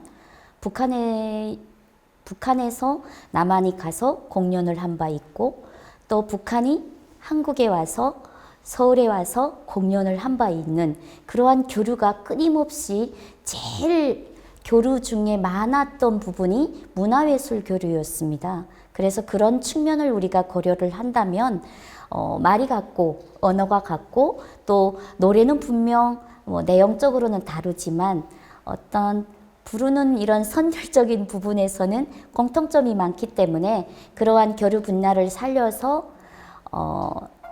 좀 더 활발해지지 않을까, 가장 활발해지지 않을까 싶습니다. 여러분도 아시다시피 평양에 가서 최근에 그 공연을 했던 그 봄이 온다 공연 다 보셨죠? 그 공연을 평양 시민들이 그렇게 좋아하는 모습을 저는 보았습니다. 그걸 보면서 정말 뗄래야 뗄 수 없는 민족이구나. 정말 단일의 어떤 민족이구나 이런 생각을 했습니다. 평양 사람들이 한국의 노래를 그렇게 좋아하고 입으로 따라 부르고 이러한 모습을 보면서 문화 콘텐츠 분야, 미디어 분야의 어떤 협력적인 부분에서는 가장 시너지가 있겠다 이런 생각을 해봅니다. 네, 장관님 답변 감사드립니다. 저 조민희 장관님께 질문 드리겠습니다. 저 지금 현재 남북 언어가 생활 언어는 물론이고 국가 행정에 관한 언어 또한 굉장히 다른데요. 통일 한반도에서 사용할 규범 언어는 어떻게 제정하고 반포할 예정이십니까? 또 통일 한국어 제정 이전에 언어 차이를 어떻게 해소하기 위한 노력이 있는지 궁금합니다. 네, 좋은 질문입니다. 같은 민족이지만 같은 언어를 쓰지만 다르게 들리고 다른 뜻으로 이해되는 그런 사례들이 굉장히 많죠. 우리가 남북 정상이 통합을 선언한 이 시기에 언어에 대한 아까 발표에서도 말씀을 드렸지만 남북한이 결의말 큰 사전을 만들기 위해서 2000년 초기부터 굉장한 심혈을 기울여 온 것으로 알고 있습니다. 남북한이 각각 10,000개 이상의 언어를 비교를 해서 방언을 조사하고 그리고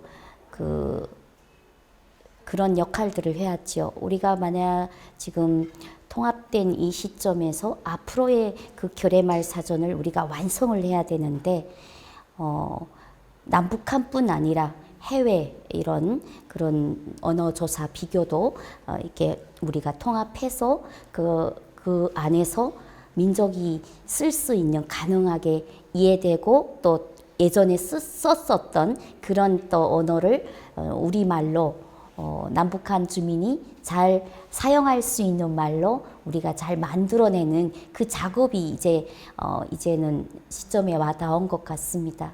그래서 결의말 큰 사전이 나오게 된다면 지금처럼 언어의 차이로 인해서 의사소통을 겪고 있는 우리 남북한 주민들에게 좀 더 문화의 차이를 이해하고 그리고 의사소통을 할 수 있는 그러한 길을 열어주지 않을까 이런 생각을 합니다. 네, 답변 감사합니다. 네, 저는 조민희 문화사회부 장관님께 개인적인 호기심으로 질문을 드리겠습니다. 남한에서는 이제 술을 마실 때 고개를 살짝 돌리고 그렇게 술을 먹는 예절 문화가 있는데요. 북한에서도 혹시 그러한 예절 문화에는 어떤 것이 있는지 좀 궁금합니다. 북한에는 고개를 돌리고 술을 먹는다는 그런 것에 대한 그런 예의는 제가 들어보지를 못해서 잘 모르겠습니다만은 아마도 고개를 돌리는 건 어른에 대한 또 상대방에 대한 예의로 그런 표시를 하는 게 아닌가 이런 생각이 듭니다. 북한에도 술 문화가 굉장히 이제 확산이 되어 있죠. 예.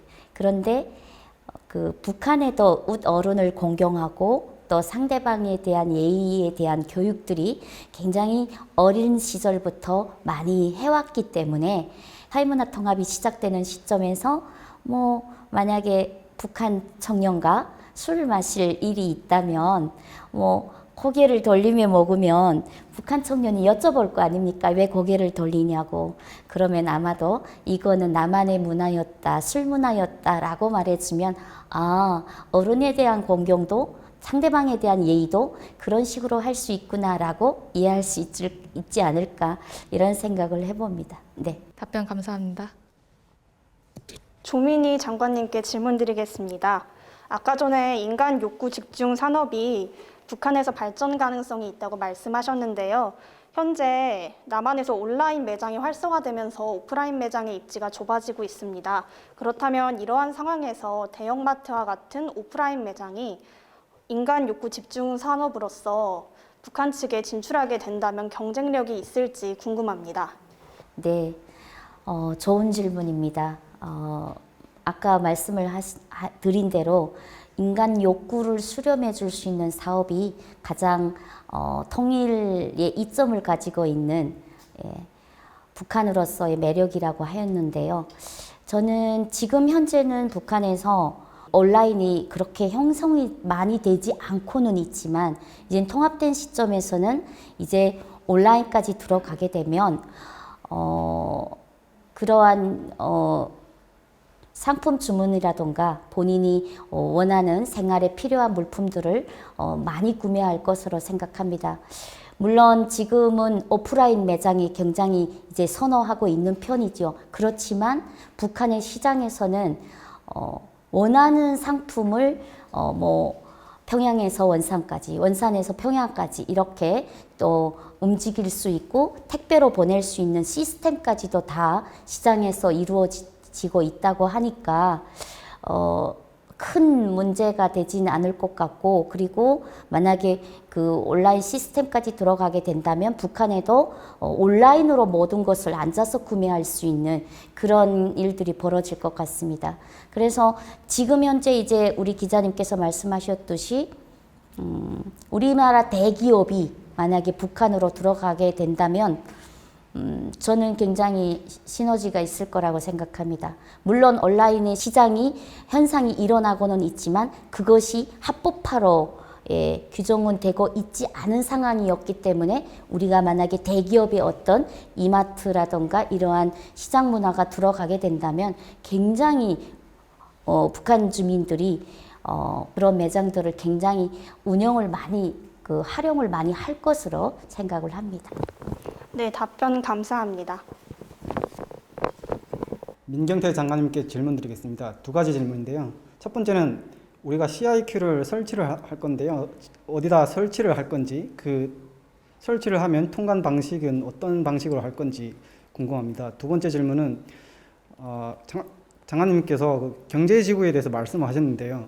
함흥지구는 북한에서 매우 큰 지구고 인구도 두 번째로 큰 도시고 공업 인프라가 잘 되어 있는 도시입니다.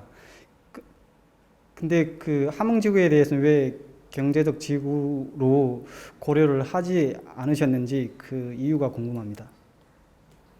네, 질문 감사합니다. CIQ는 현재 이제 뭐 도라산 지역이라든지 동해선의 시작점이 되는 지역의 철도일 경우에는 마련하는 것이 이제 상식적이라고 생각이 되는데요. 그것은 이제 우리가 철도라든지 항공이라든지 도로가 어디서 이제 기점이 되느냐에 따라서 이제 유동적으로 바뀔 수 있을 것이라고 생각하고요. 조금 더 미래지향적으로 본다면 국제철도기구 OSJD에 우리가 한국도 몇 년 전에 가입을 했었고 이제는 그 국제 화물 운송 협정이라든지 여객 운송 협정까지 가입을 해서 그 기준에 맞춰서 이 유라시아 대륙을 연결하는 그런 시스템을 갖추게 된다면 우리가 물류와 여객이 원활하게 움직일 수 있는 그런 미래를 꿈꿔볼 수 있을 것 같습니다. 좀 더 나아간다면 CIQ 같이 이런 절차들을 조금 더 간소화해서, 예를 들면 아주 미래지향적으로 본다면 유럽연합 국가들은 그냥 기차 타고 이동을 그냥 해버리지 않습니까? 거기서 중간에서 뭐 확인하는 절차도 없고, 먼 미래에는 우리가 동북아 경제 공동체가 좀 더 확대가 된다면 정말 그런 꿈도 꿔볼 수 있을 것 같아요. 그냥 여권 가지고 우리가 뭐 북한 지나서 중국과 러시아와 몽골까지도 왔다 갔다 하는 그런 미래도 꿈꿔볼 수 있을 것 같은데, 그 중간 단계에서는 조금 더 이런 통관을 간소화하기 위해서 예를 들어서 기차 안에서 이렇게 여권을 확인하는 그런 식으로 진행한다면, 우리가 뭐 CIQ에서 오랜 시간 보내고 이러지 않고 기차 안에서 간소화된 절차로 이렇게 진행하는 시스템, 이런 것들도 우리가 기술이 발달하고 있기 때문에 충분히 미래에는 꿈꿔볼 수 있지 않을까, 이렇게 기대를 해봅니다. 그리고 이제 함흥 지역뿐만 아니고 북한의 동해안의 여러 거점 도시들이 상당히 유망하리라고 생각이 됩니다. 뭐 함흥뿐만 아니라 청진, 단천, 김책, 또 낮은 선봉부터 해가지고 이렇게 쭉 내려오는 동해안의 물류망과 그 산업 거점들이지 않습니까? 그래서 우리의 동해선이 연결이 된다면 그 축을 따라서 부산으로부터 시작해가지고 동해선을 따라가지고 북한 동해안 지역의 여러 거점 산업도시들을 지나서 낮은 선봉으로 해서 그것이 시베리아 횡단철도로도 연결되고 중국 철도로까지도 연결이 될 텐데요. 그랬을 때 러시아의 그 가스관을 우리가 한반도로 들어온다고 한다면, 우리가 동해선의 철도망을 현대화하면서 현대화하는 철도 공사와 그 가스 파이프라인 공사를 같이 하면은 사실상 우리가 건설 비용도 줄일 수도 있고 상당히 효율화할 수 있지 않느냐 싶습니다. 그래서 러시아 파이프라인이 들어와서 북한에 필요한 지역으로도 가고 그것이 한국으로도 연결돼 가지고 우리한테도 에너지 수급 측면에서 상당히 우리가 다변화할 수 있는 그 국가 전략상으로 중요한 그런 계기를 마련할 수도 있을 것 같고요. 또 북한의 동해안 지역은 산업지대가 많이 있지 않습니까? 함흥부터 시작해서 김책, 과거 뭐 오랜 옛날부터 화학공업, 철강공업에 그 집약된 지역인데, 우리 한국도 보면요, 한국도 동남권이 사실은 70년대부터 경제개발의 산업지대로 자리 잡았습니다. 뭐 마산, 창원, 부산, 대구, 여수 이런 쪽으로 이제 임해, 해안과 면한 공업단지들이 있기 때문에 저는 그 동해선이 연결이 된다면 항구 도시의 네트워크도 충분히 가동을 하겠지만 한국의 산업단지와 북한의 산업단지를 긴밀하게 연결시켜서 어떻게 좀 더 효율화할 수 있을까 하는 측면에서 고민을 해볼 수 있을 것 같아요. 그러니까 한국의 제철 산업이 포항이 있고 북한은 김책이 있고 또 북한에는 철강이 많이 또 생산이 되지 않습니까?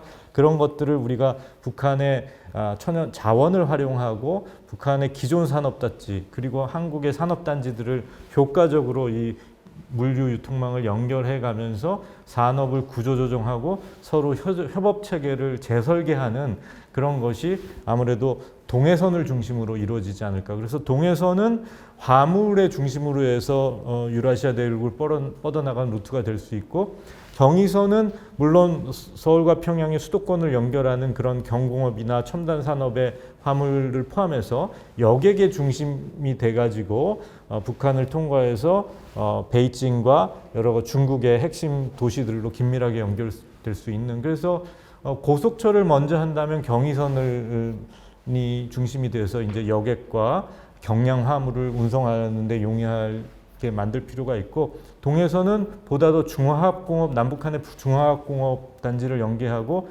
유라시아 대륙 철도하고 연계한다면은 뭐 미래에는 당연히 고속철로 만들 필요가 있겠지만 그 현대화시키는, 동해선의 기존 노선을 현대화시켜서 속도를 상당히 올리는 작업, 그 정도를 추진할 수만 있다면 상당히 효과적으로 남북한의 물류를 잇는 동해안 축, 서해안 축 두 가지 다 확보할 수 있으리라고 기대가 됩니다.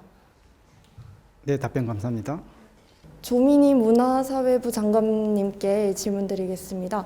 저희가 사회통합을 이야기하는 데 있어서 역사 이야기를 빼놓을 수 없다고 생각을 하는데요. 그러면 가령 뭐 한국전쟁과 같이 역사적 측면에서 이견이 존재하는 것에 대해서는 어떻게 좁혀갈 수 있을지 의견 들어보고 싶습니다. 네, 가장 예민한 질문을 해주셨어요. 우리가 통합을 하는 데 있어서 인도적 교류라든가 경제 협력이라든가 사회 통합 부분이 먼저 이루어져야 된다고 생각을 합니다. 사실 정치적 통합은 가장 예민한 부분이기도 하면서 장시간을 들여서 이뤄내야 되는 일이 아닐까. 이제 기자님께서 말씀하신 바와 같이 역사적인 역사 문제에 대한 인식이라던가 이런 통합의 문제는 정말 예민하죠. 왜냐하면 70년 반세기 동안에 우리는 반목이라는 그런 분단의 과정에서 서로를 경계하거나 또 서로를 미워하는 마음들을 가져왔던 건 사실입니다. 그래서 사실 6.25 전쟁에 대한 역사적 기록이라든가 이런 것이 북한과는 정말 너무나도 다른 부분들이 지금 서술이 되어 있죠.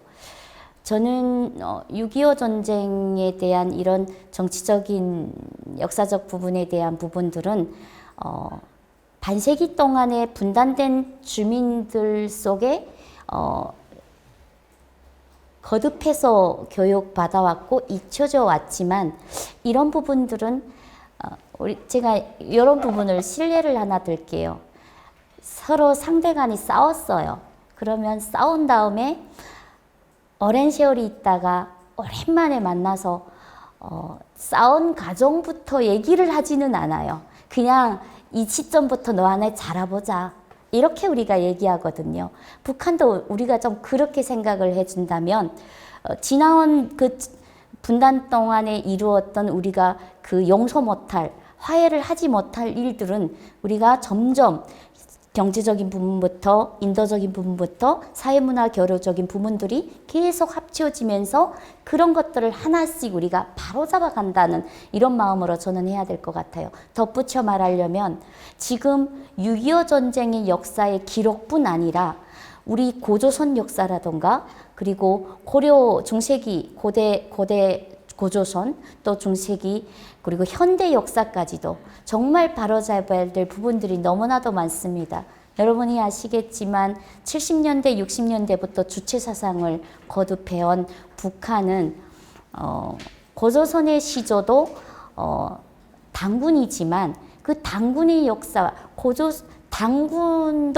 당군은 노예 고조선의 영웅이었다면 김일성은 그러한 영웅의 뒤를 이어서 북한을 이제 일떠세운 또 다른 새로운 영웅인 것입니다. 그런 의미에서 94년도에 당군릉이 평양에서 발견됐다고 하는 그런 역사 기록도 나왔고 그런 의미에서 60년대 고조선 역사의 서술이 94년도 90년대 초부터는 180로 바뀌게 됩니다.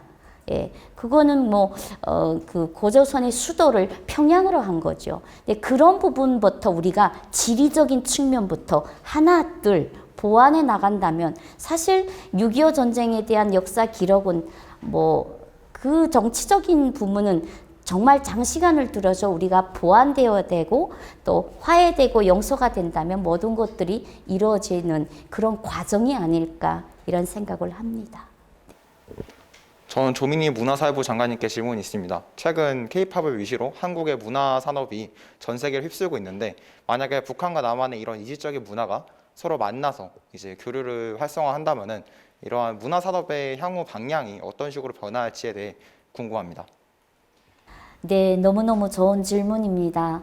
지금 전 세계적으로 문화 콘텐츠의 확산은 정말 가장 제일 우뜸 가는 그런 시장의 한복판에 있지 않는가 이런 생각을 해봅니다. 방탄소년단이 전 세계적으로 한류의 바람을 일으켜서 세계적으로 방탄소년단을 모르는 사람이 없는데 우리 북한 사람들도 방탄소년단을 모르는 사람이 없다고 합니다. 그래서 군대 내에서도 방탄소년단의 춤과 소녀시대의 춤이 확산이 됐을 정도로 그리고 그걸 배워주는 강사가 나왔을 정도로 너무 확산이 되었죠. 물론 우리가 통합되기 전에는 그런 것들이 자본주의 측면을 강화시킨다고 해서 단속도 있었지만 지금 이 시점부터는 너무 본인이 노래 부르는 욕구까지 제한을 받았단 말이죠. 그런 제한이 일단 풀리게 됐다는 것은 북한 사람들에게는 행복인 거죠. 그래서 이러한 문화 콘텐츠가 방탄소년단 같이 이제 확산이 통합이 돼서 전 세계적으로 빛을 뿜는다면 아마 강국으로서의 문화 강국의 콘텐츠 강국으로서의 위상이 되지 않을까. 여러분 아시겠는지 모르겠습니다만은 모란봉 악단이라고 북한에서는 우리나라 방탄소년단 못지않게 가장 핵심 있는 그룹인데요. 모란봉 악단이 북한은 원래 80년대부터 중국을 통해서 문화예술 교류를 굉장히 많이 해왔습니다. 중국 가서 공연을 하는 횟수도 굉장히 많았었고요. 그래서 모란봉 악단이 연도는 잘 생각이 나지 않는데 2000 중반대 되겠습니다. 그럴 때 이제 중국에 가서 공연을 하려고 티켓을 팔았는데 그게 완전히 그 티켓이 전부 다 팔려가지고 모란봉 악단을 예술 공연을 기다렸답니다. 모란봉 악단이라고 하면 여러분이 우리 남한에 많이 알려져 있는 이설주가 가나를 했던 이설주 여사가 가나를 했던 그런 그 예술 분야이기 때문에 좀 더 혹시나 정말 어떤 그룹일까 하는 그런 호기심이 굉장히 많았던 것 같아요. 예전에 북한에서 저고리를 입고 긴 치마를 입고 불편한 옷을 입고 또 우리 남한 사람들이 보기에는 불편한 옷을 입고 노래를 부른다는 그런 환상을 다 깨버린 그룹이었어요. 청년들이 흔히 말하는 치마 길이가 짧아졌다. 그리고 좀 더 춤도 디스코라고 하는 그런 부분들이 많이 접목이 돼서 흥겹게 따라 부를 수 있는 그러한 노래 구성들이 많이 변화돼 왔다라는 부분입니다. 그래서 이런 부분들이 지금 우리 남한 사람들과의 그런 그 컨텐츠의 어떤 그 기술적인 부분이나 그리고 방법적인 측면에서 또 그걸 그 시장에 내놓는 이런 부분에서는 굉장히 형식은 다르나 우리가 그러한 중국에서 히트를 쳤던 그런 모란봉 악단과 또 그 우리나라의 방탄소년단 그리고 또 수많은 이런 소녀시대와 같은 이러한 그룹들이 만나서 전 세계로 나갈 수 있는 문화 그 컨텐츠 프로그램을 기술을 논의하고 토론을 하고 정말 그런 전 세계적인 그런 히트 상품들을 하나하나 만들어낸다면 지금보다 훨씬 더 방탄소년단 못지않은 그러한 우리 한류 확산이 되지 않을까 이런 생각을 합니다. 좋은 답변 감사합니다. 네, 오늘 굉장히 역사적인 날에 두 분이 만나셨는데요. 혹시 조민희 장관님께서 민경태 장관님께 개인적으로 북한에 여기는 꼭 가보셔야 될 것 같아요 라고 추천해 주실 만한 여행지가 있으실까요? 제가 추천을 해라고요? 네, 금강산, 묘양산, 백두산은 기본으로 가봐야 될 것 같고 칠보산을 한번 가보라고 말씀드리고 싶습니다. 유명 명산, 5대 명산 중에 하나다라고 말씀드리고 싶습니다. 일단 저는 대동강변에서 맥주 한잔 하고 싶습니다. 그러면은 마지막으로 제 질문의 마지막으로 우리 민경태 장관님께서 조민희 장관님께 그 남한 지역에 어디는 꼭 가보시라고 추천해 주실 만한 곳이 있으실까요? 생각해 두신 것이. 저는 서울의 뒷골목들이 참 재밌는 것 같아요. 그래서 서울 사대문 안에 있는 옛날의 뒷골목들 지금 이쁘게 잘 카페도 생기고 레스토랑, 갤러리, 소품점 이런 것들이 또 한국의 젊은이들이 좋아하는 곳들 이런 곳들 홍대 앞도 좋고 연남동도 좋고 또 특히 경의선이 지나던 곳이 경의선이 지하화되면서 거기에 낙후되었던 지역들이 이제 공원으로 되고 아주 좋아졌습니다. 그래서 그런 것들 한번 가보시면 좋을 것 같고 또 평양이 사실은 북한이 철도의 도시 아니겠습니까? 평양을 보면 철도와 강이 어우러져 있는데 그것이 어떤 면에서는 공간적으로 좀 서로 차단을 하고 있는 것 같아요. 그래서 평양도 미래에는 평양역을 가로지르는 그 지나가는 철도를 지하화한다면 철로 주변을 공원지대로 만들어서 평양역 앞쪽 중구역과 평청구역이 지금은 좀 단절돼 있는데 중구역과 평청구역이 그냥 공원으로 연결되면서 아주 사람들이 보행자들이 재밌게 다니고 또 지금 평청구역에는 화력발전소가 있지 않습니까? 이 화력발전소에서 시커먼 연기가 막 나오고 있는데 이런 것들을 사실은 지금 아주 우리로 따지면은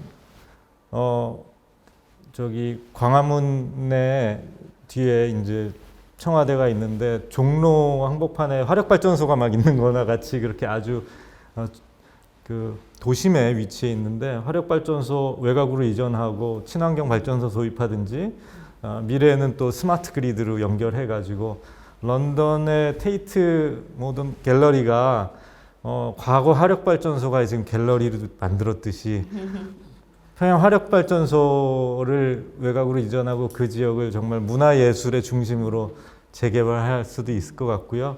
또 지금 평양 보면 동평양 쪽에 보면은 그 대학거리가 있지 않습니까? 대학들이 많이 모여 있는 대학거리, 우리 대학로와 같이 또 젊은이들이 활발하게 지내는 곳으로 만들 수 있을 것 같고 그 지역에 보면 문수거리 주변 뒤쪽에 보면 이제 외국 대사관들이 또 많이 있는데 우리 한남동 같이 이태원 같이 이렇게 또 국제적인 문화 교류의 거리, 대학로 이렇게 같이 어우러져 가지고 국제적인 뭐 여러 가지 외국 식당들도 많이 있고 또 평양을 방문하는 관광객들도 한번 가볼 수 있는 거리 만들면 어떨까 싶고. 너무 좋습니다. 네. 북한에서는 그 북한 내에서도 기차를 타고 수학여행을 많이 갑니다.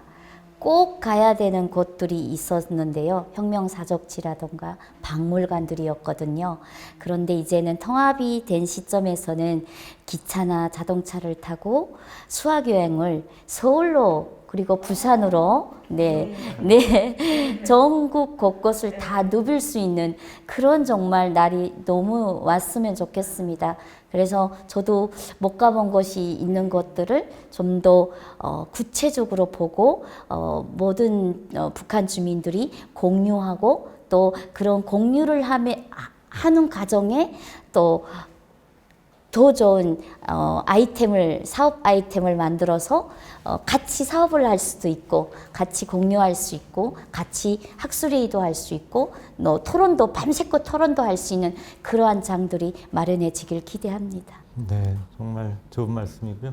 뭐 김일성 광장에 과거에는 군사 열병식하고 막 도열해 있고 엄격하게 경직된 행사 위주로 이렇게 벌어졌는데 최근 보니까 이제 2018년 과거 분위기 좋아지면서 신년 행사를 김일성 광장에서 하면서 이제 불꽃놀이도 하고 드론 쇼도 하고 또 이렇게 평양 주민들이 뭐 이렇게 경직되게 있는 게 아니라 자유롭게 이렇게 어우러져서 쇼를 보고 이런 것들이 좀 더 확대가 돼서 확산이 돼서 김일성 광장에 이제 좀 노천 카페도 좀 생기고 이렇게 다양한 뭐 문화 공연도 아주 좀 BTS 공연을 김일성 광장에서 한번 하는 날이 좀 오면 남북한 주민이 같이 한번 어우러질 수 있는 그런 날이 또 기대가 되네요. 네. 지금까지 북한에서는 누리는 사람들만 누리는 문화도 많았고요.